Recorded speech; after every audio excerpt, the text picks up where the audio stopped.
When my mother-in-law told me I wasn't invited to the family vacation because it was blood only, I thought that was the worst part. I was wrong. The worst part was watching my 8-year-old son's face crumble when they laughed at his tears. But what happened next? Nobody in that family speaks to my husband anymore. Hi everyone, I'm Maya, and before I tell you this story, I need you to understand something. I'm not the kind of person who starts drama. I'm the one who brings extra dessert to family gatherings, who remembers everyone's birthdays, who bites her tongue when someone makes a cutting remark disguised as a joke. For 10 years of marriage, I've been the peacekeeper, the bridge builder, the woman who smiles and nods while being slowly erased from my own family photos. But this story isn't about me staying quiet anymore.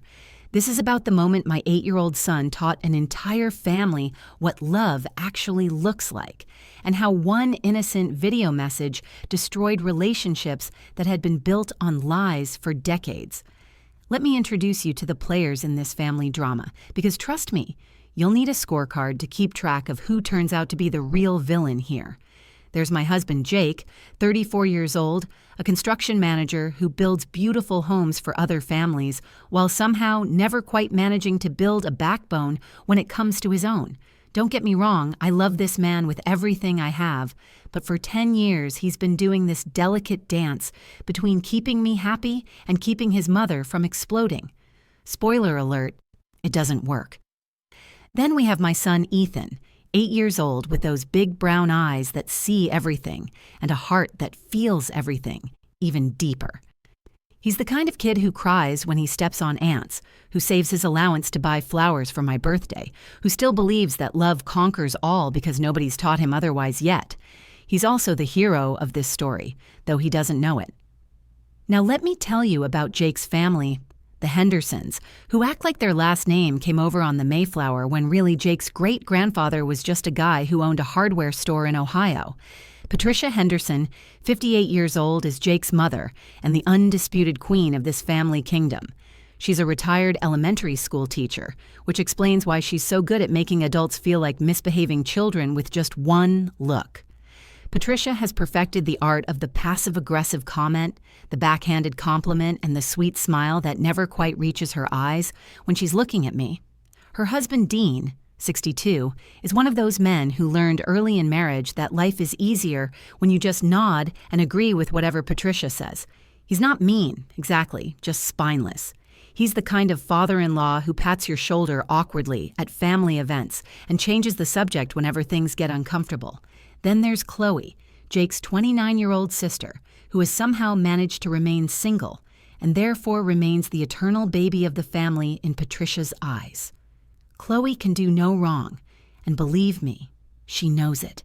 She's the one who gets the prime spot in family photos, the one whose opinions matter at family meetings, the one who Patricia calls first with any news.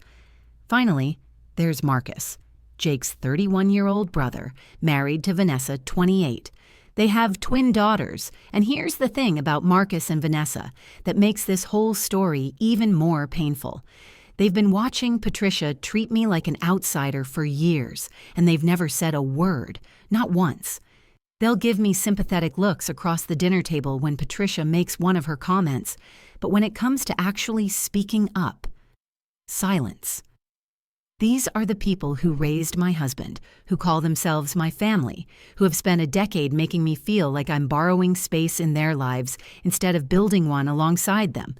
This isn't just about a family vacation that went wrong. This is about the moment I realized my son was watching how the adults in his life treated his mother and what I decided to do about it. This is about what happens when an 8-year-old boy has more courage than all the adults around him combined. And let me tell you, by the time this story is over, the Henderson family will never be the same again. Picture this. It's a Tuesday evening in May, and I'm sitting at our kitchen table helping Ethan with his art project for school. He's working on this family tree assignment, carefully drawing little branches and writing names in his neat 8-year-old handwriting. The house smells like the spaghetti sauce I've got simmering on the stove, and through our kitchen window I can see our neighbor, Mrs. Chen, watering her garden in the golden hour light. This is my favorite time of day. Jake's usually home from the construction site by now. Ethan's homework is almost done. And for a few minutes, everything feels perfectly normal, perfectly peaceful.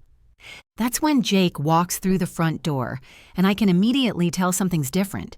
He's got this energy about him, this excitement that makes him bounce slightly on his feet like Ethan does when he's about to burst with news.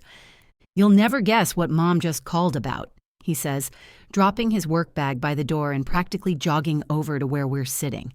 I look up from where I'm helping Ethan color in the leaves on his family tree. "Good news, I hope."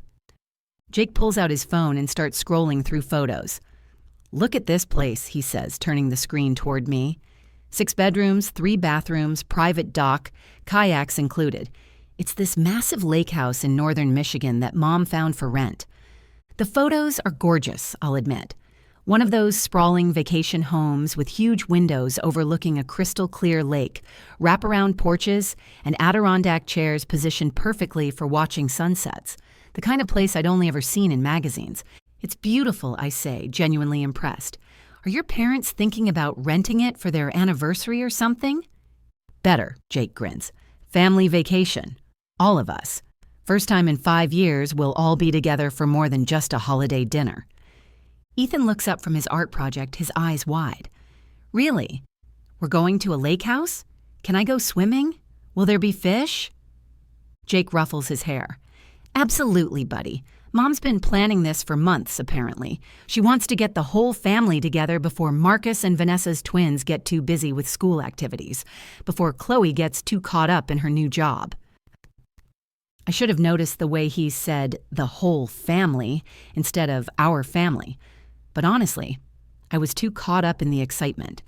For 10 years, I'd been dealing with Patricia's subtle ways of making me feel like an outsider. The way she'd introduce me at church as Jake's wife, while introducing Vanessa as our daughter-in-law. The way family photos somehow always got taken when I was in the bathroom or helping in the kitchen. The way Christmas gifts for me were always generic candles or bath sets, while Chloe got jewelry and Vanessa got thoughtful books. But I'd learned to navigate it. I'd learned to smile when Patricia made her little comments about how different our parenting styles were. How surprised she was that Ethan was so artistic considering his background. How nice it must be for me to have married up into their family. I bit my tongue because I loved Jake, because I wanted our marriage to work, and because Ethan absolutely adored his grandparents. And despite Patricia's coldness toward me, she genuinely loved Ethan. She never missed his school plays, she remembered his favorite snacks, and she'd spend hours listening to him tell stories about his drawings. For his sake, I was willing to endure a lot. "When would this vacation happen?" I ask, already mentally going through our calendar. "Last week of June. Perfect timing, right? Ethan will be out of school, work's slowing down a bit for me, and you can probably work remotely for that week?" I nod, already getting excited despite myself. A whole week at a gorgeous lake house, watching Ethan experience kayaking for the first time, maybe finally having some relaxed family time where Patricia couldn't retreat to her own territory when things got uncomfortable. "I think it sounds amazing," I tell Jake, and I mean it. That night, I lay in bed making mental lists. Summer clothes for Ethan, sunscreen, books to read by the lake, maybe that new camera I'd been wanting to buy to capture Ethan's first real family vacation. I should have noticed Jake's careful word choices. I should have paid attention to the way he avoided mentioning whether Patricia had specifically invited me.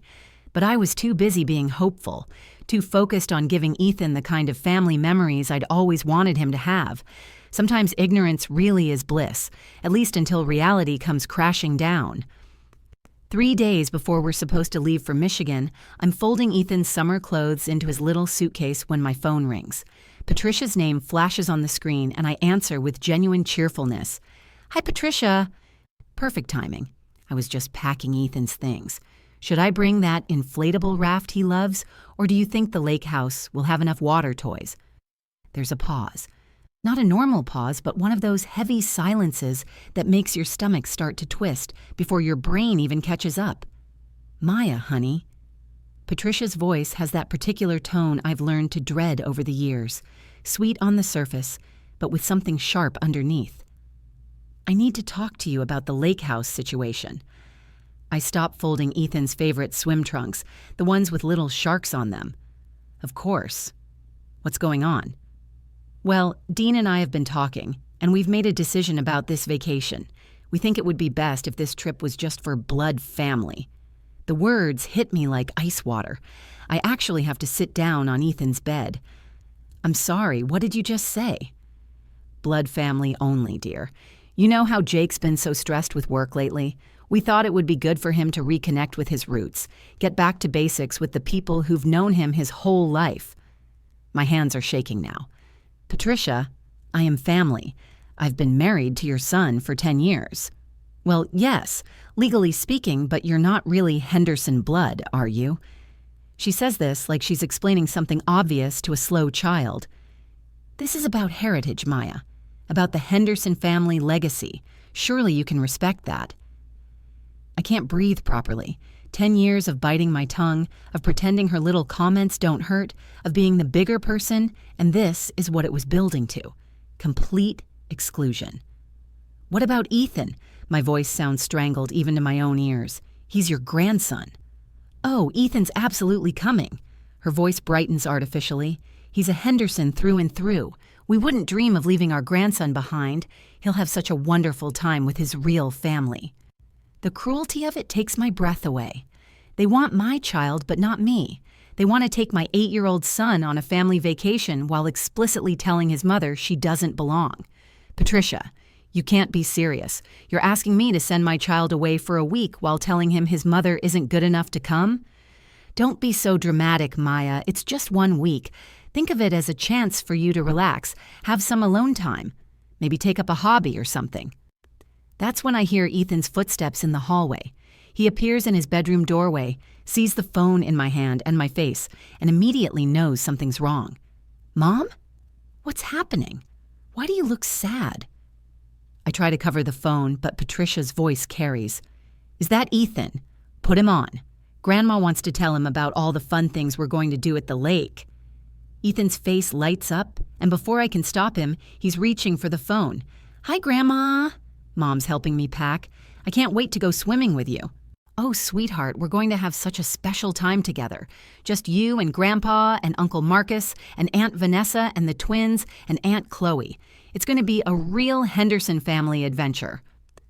I watch my son's face change as he processes what she's not saying. His 8-year-old brain is smart enough to do the math. What about Mom? Isn't Mom coming? There's a pause, and then Patricia's voice becomes sickeningly sweet. Oh, honey, Mommy has other things to do. This vacation is just for Daddy's family. You understand, don't you? Ethan looks at me with those big brown eyes filling with tears. But Mom is family too. And that's when I hear it, the sound that will haunt me forever. Patricia's laugh, not a nervous laugh or an uncomfortable chuckle, but genuine amusement. Oh, Ethan, you're so sweet, but Mommy isn't really Henderson family, is she? She just married into it.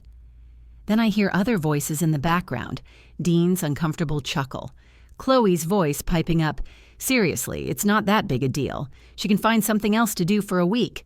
More laughter. They're laughing while my son stands in front of me with tears streaming down his face. Grandma. Ethan's voice is small and broken. I don't want to go without Mom. Don't be silly, sweetheart. You'll forget all about missing Mommy once you see the kayaks. That's when something inside me snaps. I take the phone from Ethan's trembling hands. Patricia, we'll call you back. I hang up while they're still laughing. After I hang up on Patricia, I stand in Ethan's room holding my phone while my son sits on his bed, tears still streaming down his face. The silence stretches between us, broken only by his little hiccuping sobs. This is one of those parenting moments they don't prepare you for in any book or class. How do you explain to an 8-year-old that his grandmother doesn't consider his mother worthy of being called family? Mom, Ethan whispers, his voice thick with tears. Did I do something wrong? Is that why Grandma doesn't want you to come? My heart shatters completely. I sit down beside him and pull him into my arms. Oh, baby, no. You didn't do anything wrong. None of this is your fault. Then why can't you come? You're my mom. You're Dad's wife. That makes you family, right? How do you explain prejudice to a child? How do you tell your son that some people believe love and commitment matter less than whose blood runs through your veins? That evening, when Jake comes home, the fight that follows is unlike anything we've had in our 10 years of marriage. He finds me in the kitchen, staring at the half-packed suitcase I'd abandoned on the counter. "Maya," Patricia called me at work. She said there was some kind of misunderstanding about the vacation. I turn around slowly. Misunderstanding? Jake, your mother told me I'm not invited because I'm not blood family. She said this to my face while our son was listening. How exactly is that a misunderstanding? Jake runs his hands through his hair, a gesture I recognize from years of watching him try to navigate between his family and me. Look, maybe she just meant what, Jake? Maybe she just meant that after 10 years of marriage, I'm still not good enough? Maybe she just meant that my son should learn his mother doesn't matter. Maya, please. It's just one vacation. Maybe it would be good for Ethan to have some time with his grandparents. I stare at my husband, and for the first time in our marriage, I truly see the man I married. The man who has spent a decade watching his family treat me like an intruder and choosing their comfort over my dignity every single time. Listen to yourself, Jake. You're actually considering sending our son away with people who just told him his mother isn't real family. You're choosing them over us, again. That's not fair, Maya. You know I'm stuck in the middle here. No, I interrupt, my voice steady for the first time all day. You're not stuck in the middle. There is no middle. There's your wife and son, and there's everyone else. The fact that you think there's a middle is exactly the problem. Jake sleeps in the guest room that night. I lie awake staring at the ceiling, listening to Ethan toss and turn in his room down the hall. At some point around midnight, I hear his bedroom door creak open and his little feet padding down the hallway. "Mom?" His voice is small in the darkness. "Can I sleep with you tonight?" I pull back the covers and he climbs in, curling up against me like he used to when he was smaller. We lie there in the dark, and I realize this is the moment everything changes, not just for me, but for him. My son is learning what it means to be loved conditionally, what it feels like to watch someone you care about be treated as less than. And I'm the only one who can teach him that this isn't normal, that this isn't okay. "Ethan," I whisper into the darkness, "do you still want to go on the vacation? With Grandma and Grandpa?" He's quiet for a long moment. "Will you be sad if I go?" "I'll miss you terribly. But I want you to have fun with your grandparents, because I love you and they love you too. Even though they don't love you, out of the mouths of babes, even though they don't understand me yet." The next morning, while Jake is at work and Ethan is at his summer day camp, I make a decision. I won't fight the vacation. My son deserves to know his grandparents, and honestly, maybe some time away will help Jake figure out whose side he's really on. But I also won't let this slide. I won't let Patricia's cruelty go unanswered. More importantly, I won't let my son grow up thinking this is how families treat each other. I spend the morning setting up my phone's video camera and thinking about what needs to be said, not by me, but by the one person in this family whose opinion might actually matter to Patricia. The one person who sees me clearly every single day. By lunchtime, I know exactly what I'm going to do. The next day, after Jake and Ethan leave for the airport, I spend the morning making the video. I set up my phone on the kitchen counter, the same spot where Ethan does his homework, where we have our best conversations. The late morning light streams through the window, and I position Ethan on his usual stool. "Okay, baby," I tell him gently.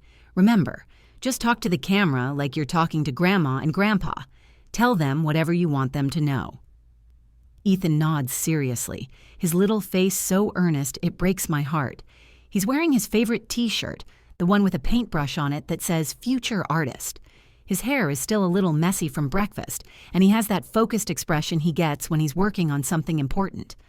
"Hi, everyone," he begins, looking directly into the camera. His voice is clear and steady, though I can see the slight redness around his eyes from yesterday's tears.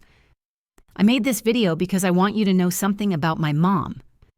For the next 10 minutes, I watch my 8-year-old son speak from his heart with a clarity that most adults never achieve.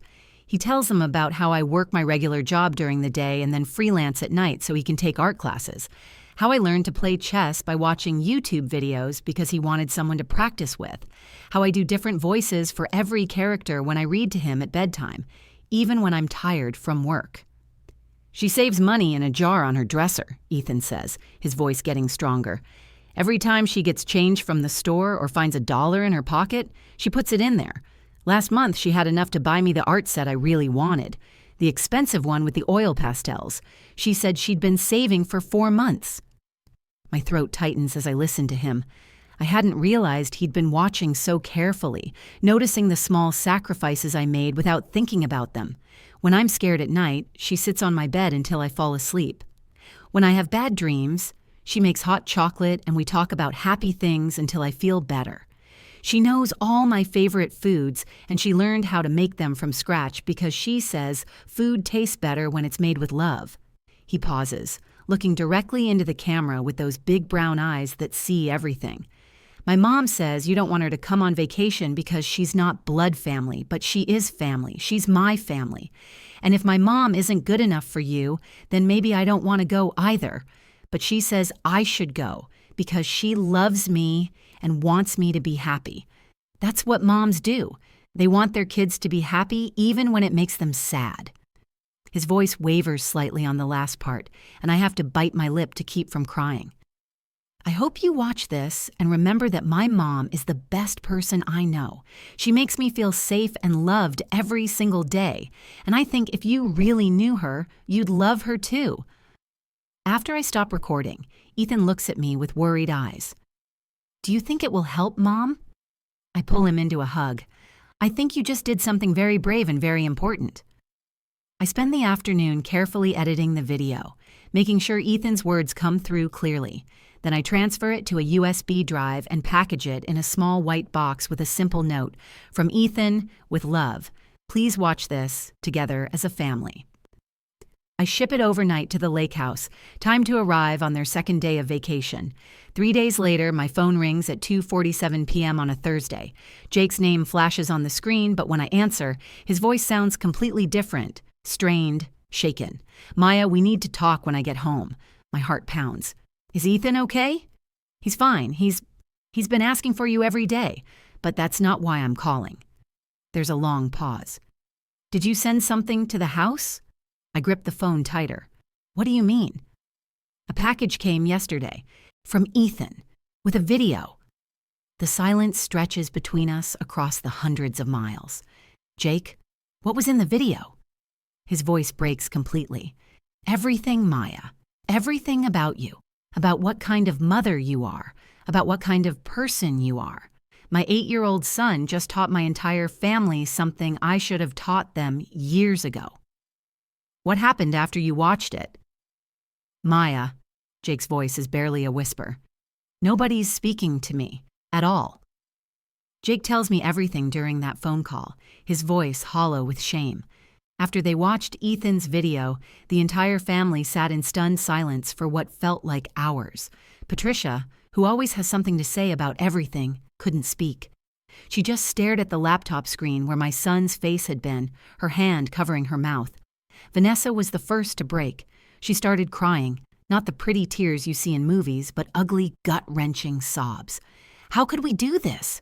she kept saying. "How could we be so cruel to someone who loves their child that much?" Marcus walked outside without a word, and Jake found him later sitting on the dock, staring out at the water. When Jake sat down beside him, Marcus finally spoke. "I've been watching Mom treat Maya like garbage for 10 years, and I never said anything." What kind of man does that make me? Even Dean, who spent their entire marriage letting Patricia make all the decisions, found his voice. "Patricia," he said quietly, "that boy just showed us who his mother really is. And it showed us who we've been." But it was Chloe's reaction that shocked Jake the most. Chloe, who had spent years being Patricia's golden child, who had joined in the exclusions and the subtle cruelties, looked at her mother with something Jake had never seen before: disappointment. "Mom," she said, her voice shaking, "I just watched an 8-year-old defend his mother with more grace and love than any of us have ever shown.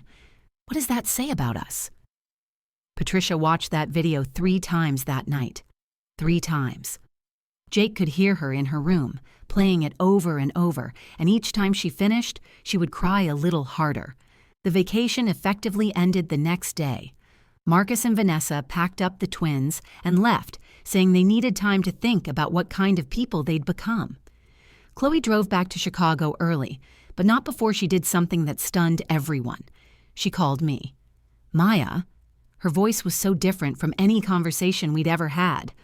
I owe you an apology that's 10 years overdue. Actually, I owe you about 1,000 apologies. Chloe, you don't have to. Yes, I do. I watched your son's video, and I realized something horrible. I've spent 10 years being jealous of you instead of getting to know you. Jealous because Jake chose you, because you made him happy in ways our family never could, because you gave him the kind of love we never learned how to give. And instead of celebrating that, I helped make your life miserable. When they returned from the lake house 3 days early, Patricia was the first one at my door. I opened it to find her standing on my porch with red-rimmed eyes and trembling hands, holding a tissue box and what looked like a handwritten letter. Maya, she said, and her voice cracked immediately. I need to tell you something, and I need you to let me finish before you say anything. She sat at my kitchen table, the same table where Ethan had made his video, and she talked for an hour. She told me about her own mother-in-law who had made her feel unwelcome for the first 15 years of her marriage, how she'd sworn she would never be that kind of woman and then somehow became exactly that. I was protecting something that didn't need protecting, she said through tears. I thought if I kept Jake close to family traditions, he'd never leave us behind. But I was so focused on keeping him that I never saw what I was doing to the woman who loved him, who gave him a son, who made him truly happy. She handed me the letter she'd written. I know words can't undo 10 years of cruelty, but I want you to know that I see you now, really see you, and what I see is the kind of woman I should have welcomed with open arms from day one. The changes weren't just in words. Patricia started including me in family planning, asking my opinion on holiday traditions, remembering details about my work and interests. When Ethan's next school play came around, she saved me the seat next to her instead of making me find my own spot in the back. But the most powerful change was in Jake. Watching his son defend his mother while his father stayed silent was a wake-up call Jake couldn't ignore. He started standing up for me, not just to his family, but everywhere. When a waitress was rude to me at dinner, when a clerk at the store made assumptions, when anyone treated me as less than I deserved, I realized something terrible, Jake told me one night. I was teaching our son that it's okay to watch someone you love be hurt and do nothing about it. Ethan showed more courage in 10 minutes than I'd shown in 10 years. The ripple effects continue to this day. Marcus and Vanessa have become some of our closest friends, bonding with us over shared guilt and a commitment to do better. Chloe texts me pictures of paintings she thinks Ethan would like. Dean learned to speak up when he disagrees with Patricia, and their marriage is actually stronger for it. But perhaps the most important change is in Ethan himself. He learned that speaking truth with love can heal relationships that seem broken beyond repair. He learned that standing up for people you care about isn't just right, it's necessary. And me? I learned that sometimes the people who love us most can teach us the most important lessons. My 8-year-old son did what I couldn't do in 10 years. He made his father's family see me as a person worthy of love and respect. That video didn't just change how the Henderson family saw me. It changed how they saw themselves, and sometimes that's the most powerful transformation of all. And that's our story. 2 years later, our family is stronger than it's ever been. But more importantly, Ethan learned something that will serve him his entire life. That love requires courage, and sometimes the smallest voice can create the biggest change. Oh, and that family vacation I mentioned. Well, last month Patricia called to tell me she's already booked next year's lake house, and this time she made sure to check my work schedule first. She even asked if I had any special dietary requests for the meal planning. The woman who once told me I wasn't blood family now introduces me to her church friends as my daughter-in-law Maya, who's practically a saint for putting up with this family for so long. Ethan still has that video on his tablet. Sometimes I catch him watching it, and when I ask him why, he says, "I like remembering that I helped fix our family." And honestly, I like remembering that too. If this story resonated with you, if you've ever felt invisible in your own family or struggled with in-laws who didn't accept you, I want you to know that your worth isn't determined by other people's recognition. But sometimes, the people who love you most can help others see what they've been missing. Before you go, I'd love to hear from you in the comments.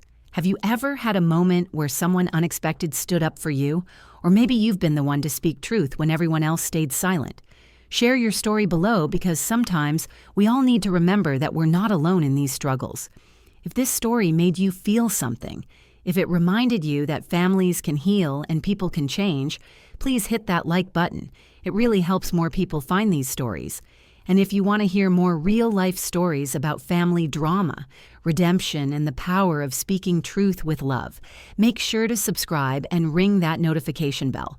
Trust me, I've got plenty more stories where this came from, and some of them will absolutely blow your mind. Thanks for listening to my story, and remember, sometimes the smallest acts of courage create the biggest transformations. Until next time, take care of yourselves and the people you love.